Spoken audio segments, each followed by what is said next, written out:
Pemirsa, kita lanjutkan diskusi kita. Saya ajak Anda untuk melihat grafik berikut ini. Ini adalah konsumsi BBM dan konsumsi listrik. Kita mulai dari konsumsi BBM. Tahun 2012 kita mengkonsumsi 45 juta kiloliter. Di tahun 2013 itu naik menjadi 50 juta kiloliter. Tapi di tahun 2014 ini sampai belum selesai ya, 2014. Ini 48 juta kiloliter, artinya 60 bisa 60 mungkin ini. Itu baru BBM. Coba kita lihat bagaimana orang Indonesia menggunakan listriknya.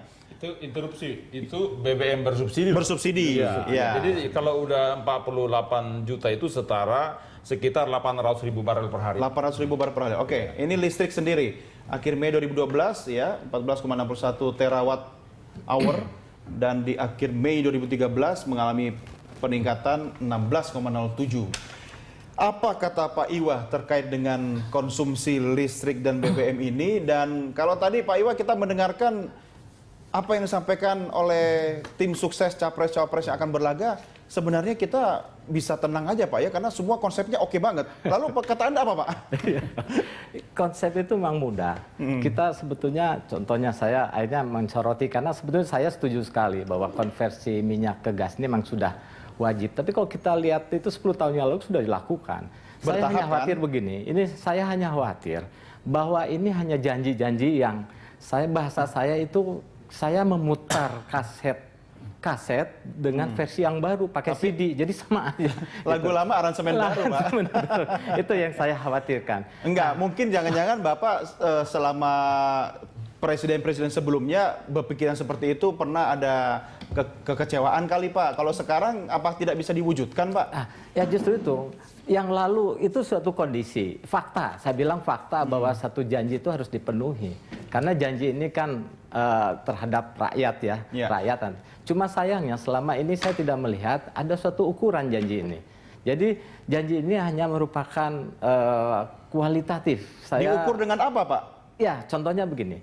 Misalkan 5 tahun ini, kita harus realis. Setahun ini apa sih yang bisa dilakukan?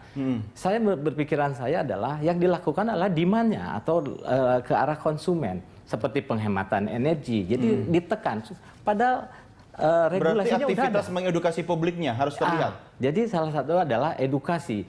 Edukasi terhadap publik bagaimana menghemat energi. Dan juga yang paling sangat penting bahwa masyarakat harus tahu bahwa kita ini bukan negara kaya akan minyak, gas, atau lebih tepat bukan kaya non-visa. Akan habis juga Pak ya? Iya, saya sekali lagi menyampaikan, saya membaca dari BP Statistik itu kita cadangan terbukti kita hanya 0,2%, gas hanya 1,6%. Jadi cadangan tadi dunia. kan saya belum selesai. Oh iya. Ini kan kita minta pendapat dari. Ya, tapi kan tadi belum saya. Itu kan tadi konversi BBM ke gas itu untuk sektor konsumen tertentu. Strateginya Pak Prabowo juga untuk jangka tertentu membangun 2 juta hektar lahan baru untuk energi alternatif biofuel. Itu kalau produksi aren itu untuk tahap pertama mau dibangun 500 ribu hektar, itu akan menghasilkan setara 40 juta barel BBM. Jadi dalam jangka waktu berapa lama 2 juta hektar ini? 2 juta itu tadi saya terjemahkan bahasanya Pak Iwa kan harus ada skala ukurnya. Iya, terukur. Kita mulai pemerintahan pertama Pak Prabowo itu udah langsung masuk ke anggaran. Makanya nanti biarpun sekarang pemerintah sekarang udah mau mengajukan RAPBN kepada pemerintah, apakah DPR RI yang akan diputuskan nanti sebelum dilantik Pak Prabowo, insya Allah terpilih sebagai presiden dan Pak Hatta wakil presiden, kita akan langsung mengajukan rencana APBN perubahan. Karena apa? Untuk mulai membangun lahan pertanian khususnya untuk energi alternatif ini. Kita harus adakan. Saya juga termasuk tugas untuk itu, membuat strategi anggarannya. Jadi kita bukan hanya berbasis kinerja, tapi berbasis goal. Jadi nanti ini kan beberapa sektor antar kementerian anggarannya terpadu untuk bisa ini dibangun. Tahap pertama ratusan ribu hektar. Di daerah-daerah tertentu sudah ada perencanaannya, tinggal perencanaan anggaran yang belum. Karena bagaimanapun tahap pertama pembangunan infrastruktur yang terkait dengan itu adalah harus melalui APBN. Soal nanti itu sudah berkembang, infrastrukturnya udah siap, investor swasta baik yang menengah maupun yang besar akan masuk di area itu. APBN itu kan mekanisme lewat DPR kan? Iya, justru itu makanya. Yakin sekali nggak dikeroyok sama PDIP di parlemen nanti? Loh, kan itu kan kita kan koalisi besar, makanya lebih besar ya kenapa Pak Prabowo, meng-approach, artinya kerjasama dengan Partai Golkar, PKS, untuk mengamankan itu. PAN, P3, semua itu untuk mengamankan kebijakan yang untuk kepentingan rakyat, yang untuk kemandirian energi yang sama dengan berdikari di bidang ekonominya Bung Karno. Iya, saya jadi pengen tahu pendapatnya Mas Darmo soal ini bagaimana? Pertama, saya membaca visi misi dari Pak Prabowo dengan Pak Hatta.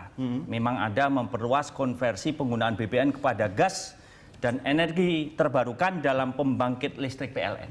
Tetapi sama sekali tidak ada konversi BBM ke gas dalam bidang transportasi.